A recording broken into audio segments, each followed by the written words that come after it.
I've gotten to a point where I have both of my granny squares needed to make the body of the shrug, and I have completed the first one in this dark blue, and it's 20 rounds completed. And then the work that I'm doing now is going to be to finish the last side. That'll complete 20 rows for this granny square. On the last row, we're actually going to connect the two together. To work a corner, you usually chain 2 and then work 3 more. I'm going to chain 1, and then on my second chain, instead of chaining 1, I'm going to insert my hook into this corner, making sure that both granny squares are right side up, and then I'm going to slip a stitch. And this actually connects the 2 granny squares together. And now I'm going to work 3 more double crochets into the corner. So essentially to join, we're replacing chain stitches with slip stitches to join. Okay, so now we're at where the corner's done, and we would slip a stitch, but we would chain a stitch, but instead we're going to go into the hole on the corresponding hole on the other granny square and chain 1 or slip 1 to join. And then we're going to work 3 more double crochets in this chain.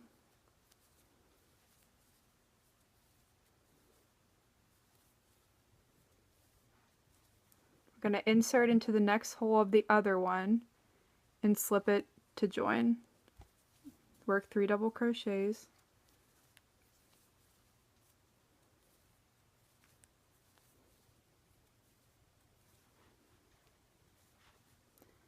I should have said this before I started, but if you need help creating the granny squares, I have a simple tutorial on how to create a granny square. And these are just 20 rounds, so you would just follow that tutorial and then complete a granny square that's 20 rounds. So as you can see, I'm just placing 3 double crochets as normal into each space in my side of the granny square. And then whenever I would get to chain 1, instead of chaining, I insert it into the other square and slip. You have to be careful when you're doing this to make sure you're going into the corresponding hole on the other granny square, otherwise you'll get an uneven sides or it'll bunch up weird. If that just happens to you, you just have to unravel it and start over. Ideally, you would spread the 2 granny squares out on a table and lay them flat next to each other so that you could see exactly which holes lined up together, but since I have a limited amount of space on this table I'm using, that's why they're bunched up. Okay, so I'm gonna finish this side off camera, and then I'll come back whenever we reach the corner and I'll show you how to finish the side. To complete the corner, I've placed the last 3 double crochets into the corner because we started the corner with 3. And now instead of chaining 1 then joining like we did at the beginning of the row, we're going to slip the first stitch, and then we're going to chain 1, and then we're going to complete the row by going into the 3rd chain of the round.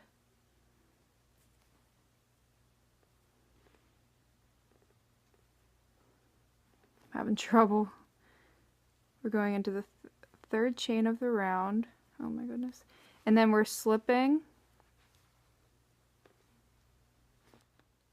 To complete the round, I inserted my hook into the 3rd chain of the original chain 3 at the beginning of the round, and I'm creating a slip stitch.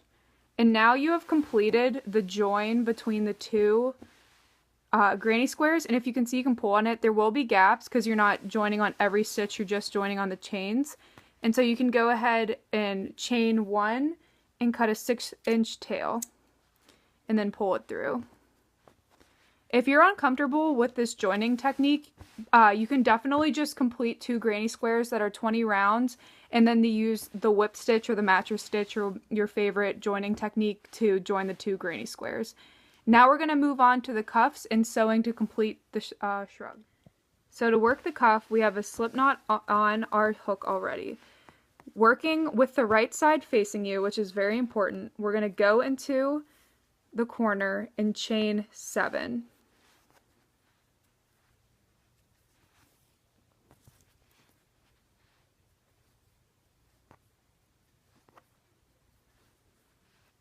we're going to start in the second chain from the hook and work 6 single crochets back down to the top of the rectangle.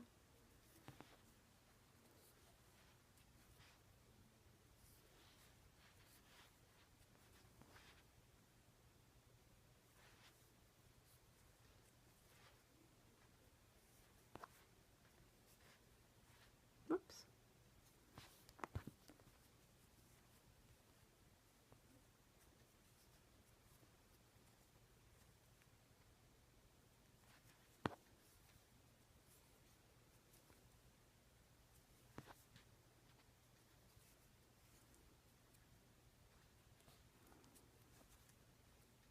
Okay, I'm going to slip into the next 4 stitches, which are the 3 double crochets, and then the chain stitch right after the 3 double crochets.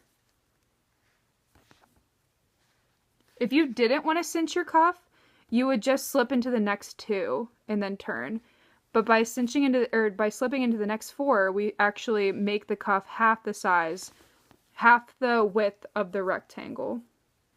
So now I'm going to work 6 single crochets back up towards the top of the single crochets. And we're going into both loops only on these first 2 rows.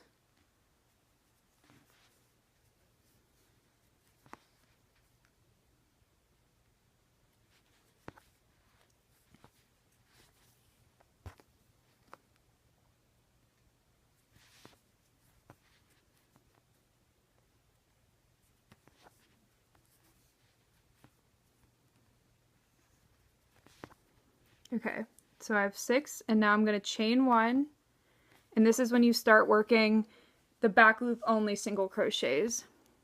This creates the face of the ribbing, so you want the back loop single crochets to be on the side of the right side of the rectangle, if that makes sense. So I'm working 6 single crochets, sorry, back loop only. And again, you want to make sure that you have the right amount of stitches after each row. So I have 1, 2, 3, 4, 5, 6. And I'm going to slip into the next 4 stitches. Make sure not to miss any. It can get tricky when the row back down is covering them or anything like that.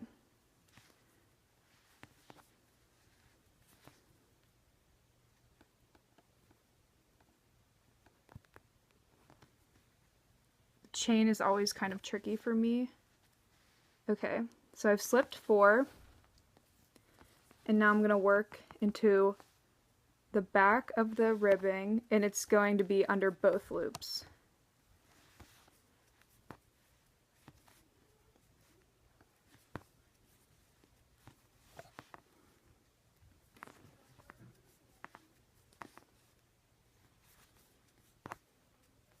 And so this is how you're going to finish all the way across. I'll meet you back at the end to show you how to finish the ribbing, but you're just going to work 6 back down in the back loop only, and then slip 4, and then work back up, chain 1, work back down in the back loop only, slip 4, and then I'll meet you to show you how many you have left at the end. So I worked across the top last row of the rectangle, doing the 2-row repeat of working up in the back side of the ribbing under both loops and working down under the back loop only of the single crochets. So I have 1 to slip. I'm going to go into this one. 1, 2, 3, and then 4. And this will be the last one that we slip into. And to finish, we're just going to turn our work and work 6 single crochets upward.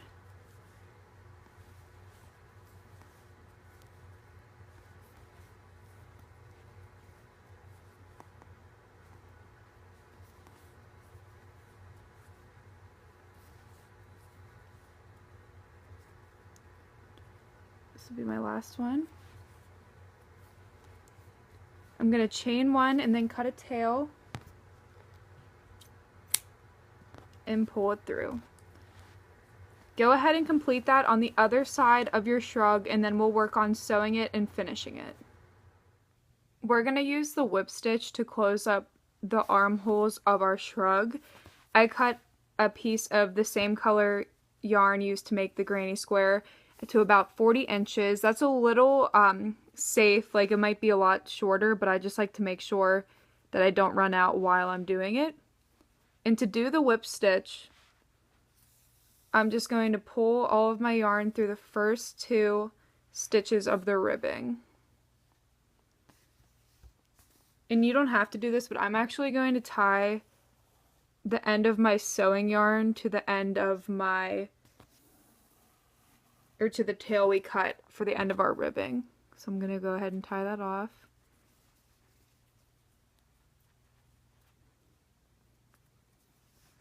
Okay. And so to do the whip stitch, you just go in the stitches that are right next to each other and pull through.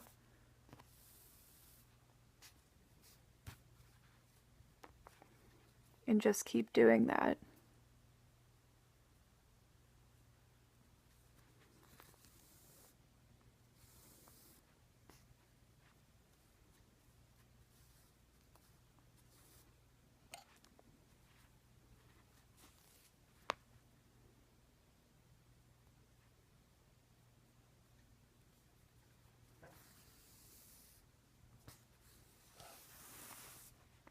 So I just had a knot in my yarn, that's why it was not going smoothly as it normally does. So I'm just going to keep working, always from the right side for me. You could start from the left, but I go in the right of one stitch and out the left of the other stitch.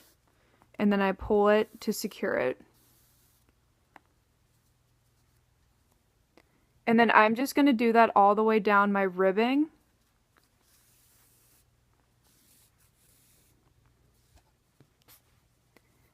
And then once I get to the end of my ribbing, I'm going to start working into the granny square that we created.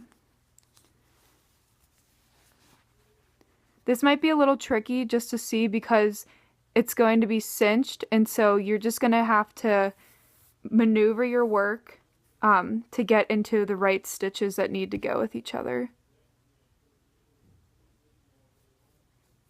So just keep doing this. You're going to complete the rib and then 6 more inches into your work, and I'll meet you back whenever I'm all done. So the great thing about working with granny squares is you can tell if you're matching your stitches together, if the sets of 3 line up with the sets of 3, if the chain matches up with the chain, and so it makes a really seamless join to the 2 ends of the side. So I'm at the very end, and I ended up sewing 6 sets of 3 and then the extra chain after it. And so I'm going to go ahead and finish by going in. This is my last whip stitch. So I'm going to go into that and secure it tightly. I'm going to pull on it. It'll make like a little knot. And then I'm just going to weave my needle back in through. You can go about 4 or 5. Or you go to the very end if you want to also. This is just how I would do it. And then I'm going to pull my end through. Pull on it a little bit to straighten it out. And then I'm going to grab my scissors. And I'm going to snip with just the tiniest tail and kind of pull on it. So there you've just secured your first sleeve, and you can go ahead and repeat this on the other side. After you've done that, you just have to tuck in your ends and you're completely done. Thanks for watching.